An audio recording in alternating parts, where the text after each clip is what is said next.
Hello everyone, I'm Michaela Kathleen. Happy fall! Today is the first day of fall, and so I'm going to do the cozy fall book tag.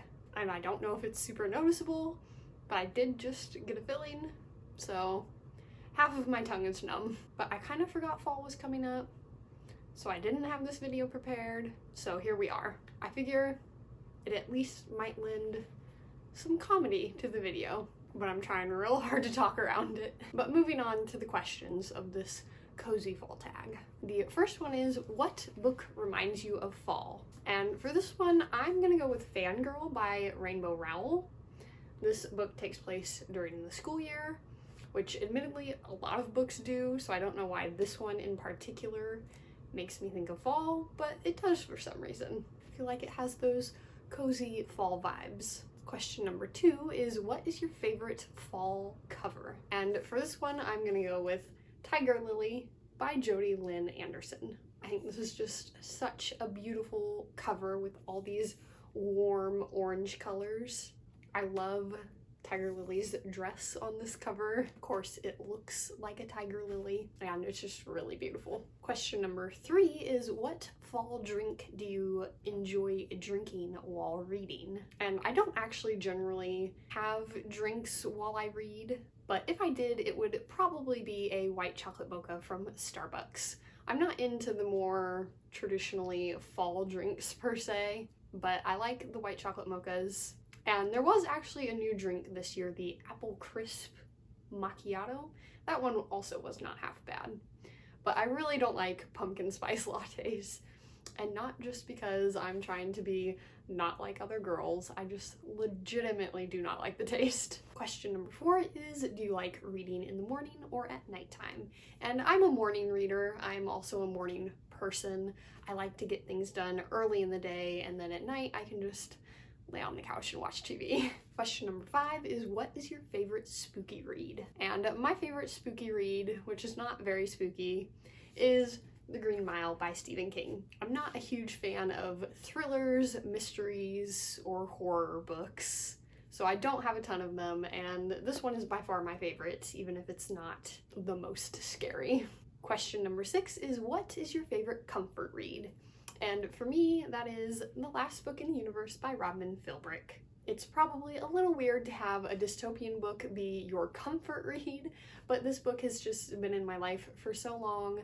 I've read it countless times. It's a really quick read, and so it has become my comfort read over the years. Question number 7 is, what is your favorite fall reading snack? Which, if I don't drink while I read, I definitely don't snack while I read. But again, if I was going to, I think I would go with a cinnamon roll. I feel like that has fall vibes. Question number 8 is, what is your favorite fall candle? And I'm gonna have to go with this one that I have conveniently sitting over here, which is a nice cherry one, and I like it just because it's so pretty. I love this beautiful cherry red color, and it looks extra pretty when it's lit. Question number 9 is, what is your favorite fall activity? And growing up, going to the pumpkin patch was my favorite activity. I lived near a really big one as a kid that had a lot more to it than just picking pumpkins. It's actually kind of featured in the Rainbow Rowell book Pumpkinheads. So growing up, definitely going there every year was a tradition. And I think now that I'm an adult, a kind of new tradition each year is going to Renaissance festivals. And then number 10, the final question is, what is on your fall reading list? Which I looked it up, and fall is starting today and going until I think like December 22nd. That's when winter starts. So basically, what am I reading for the rest of the year? So got a nice little fun miniature TBR tour here basically.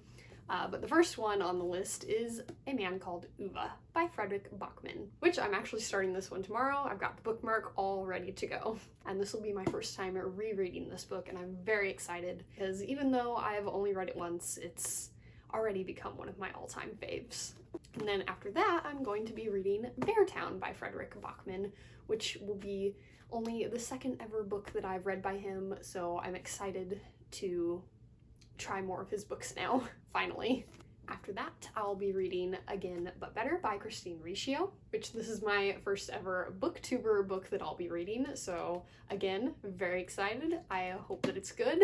I know YouTuber books can be a bit risky, hoping that booktuber books kind of don't go so much with that trend.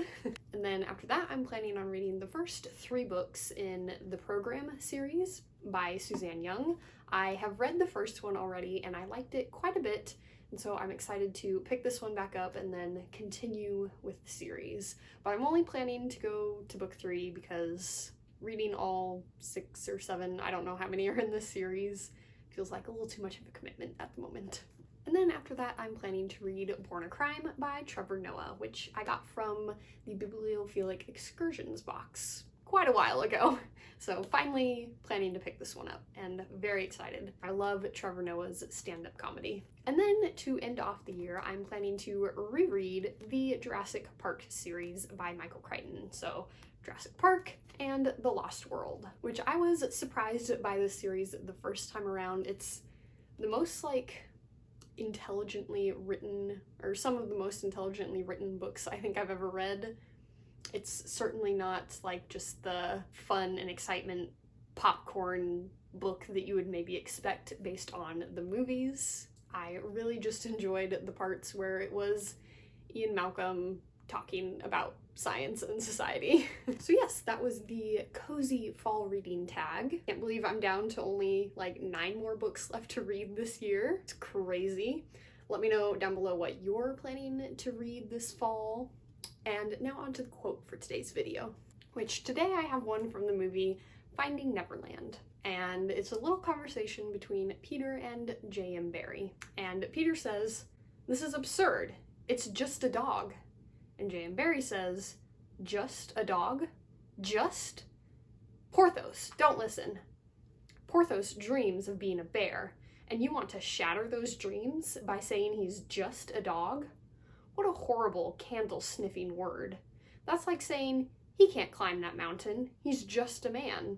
Or, that's not a diamond, it's just a rock. Just." Thanks for watching. Remember, words matter.